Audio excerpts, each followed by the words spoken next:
if I ever leave this world alive. Well, thank you for the things you did in my life.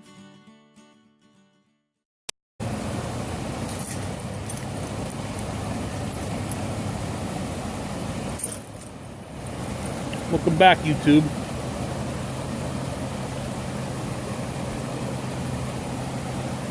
Pipe with Epictetus, episode 6.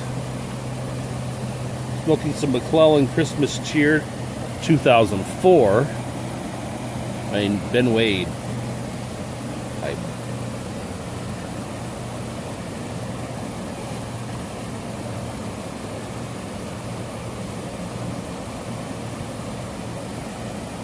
Today we're starting off with section 14 of the Enchiridion.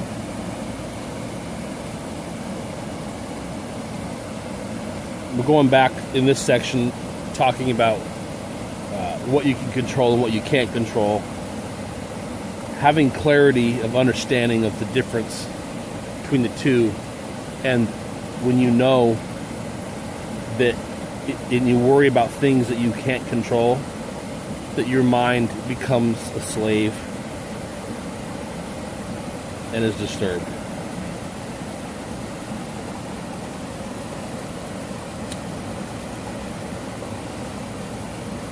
Section 14.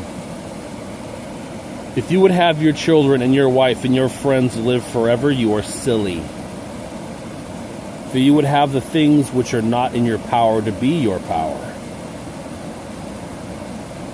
and the things which belong to others to be yours.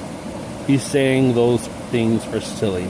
It's silly to want people and animals and pets and things to live forever, because the more you hold on to that wish, that futile wish,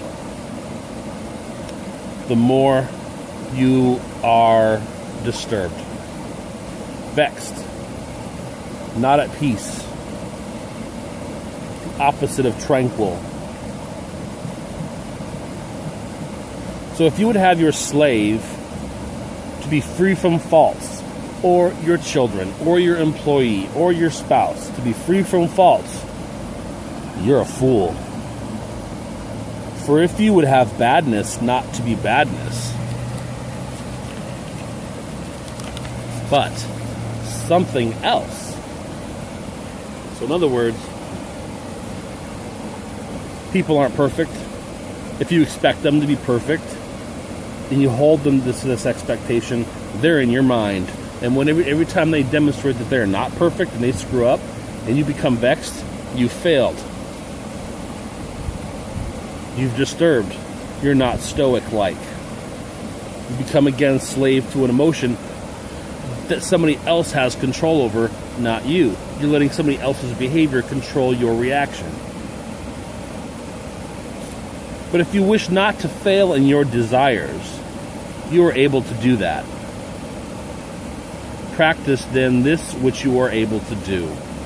Only practice and involve yourself in things that you have control and power over.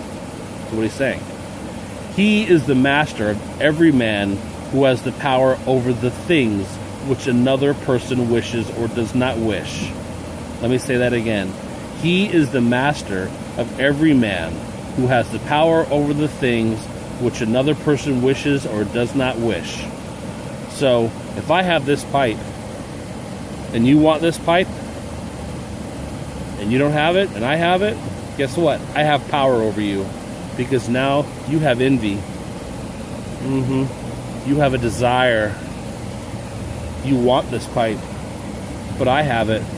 I now control your mind. I control your desires. Why would you allow me to have that kind of power over your mind?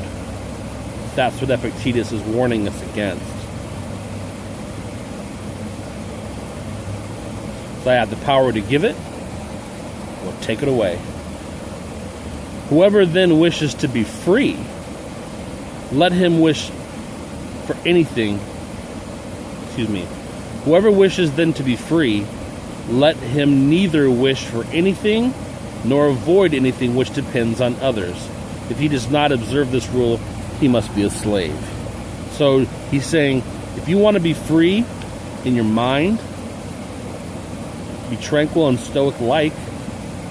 Don't wish for anything, and don't avoid anything which will depend on others. Stop wishing for things to happen the way you want them to happen. Start wishing for things to happen as they do. Don't let other people give them power over you through your desire, your envy, or whatever like that, okay? That's what he's saying.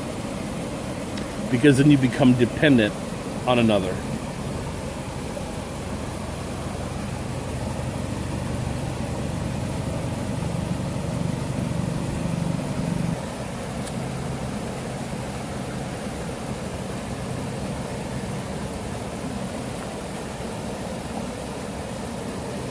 I really like section 15 because I can wrap my brain around it. It's really simple, and it's a good way to live your life. At least for me.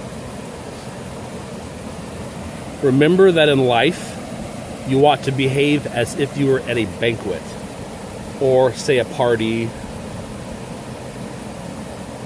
Okay? He's comparing your life to attending a party. Suppose that something is carried around. It is opposite of you. Say hors d'oeuvres or food or whatever, but it's across the room. Stretch out your hand and take a portion with decency. Suppose that it passes you. Don't detain it. Don't say, hey, wait, I didn't get my part. Suppose that it has not yet come to you. It hasn't even been offered to you.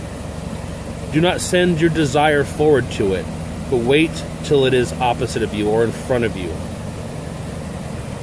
Do so with respect to children, with respect to a wife, so with respect to your job or magisterial offices, so with respect to wealth, and you will be sometime a worthy partner of the banquets of the gods. But if you take none of the things which are set before you, and even despise them, then you will be not only a fellow banqueter with the gods, but also a partner with them in power.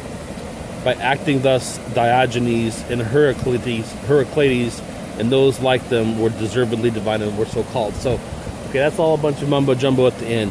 What he's saying is live life with moderation. Don't be greedy. Don't allow yourself to be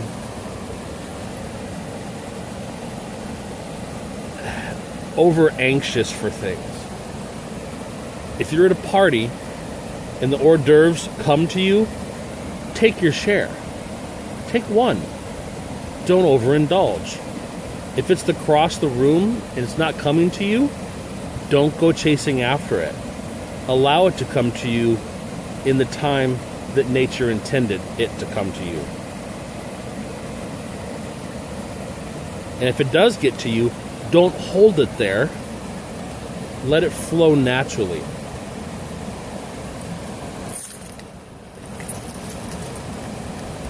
You know what I'm saying? The analogy of a banquet and how you act at a banquet or a party is how you should act in life resonates with me. Everything in moderation, in balance, controlling your desires and not allowing yourself to be caught up and enslaved mentally by people who have power over the things that you would want. So that's enough for today, guys. Thanks for watching. A few of you guys are watching this, and that's cool. I'm glad. Like I said, I'm enjoying doing it.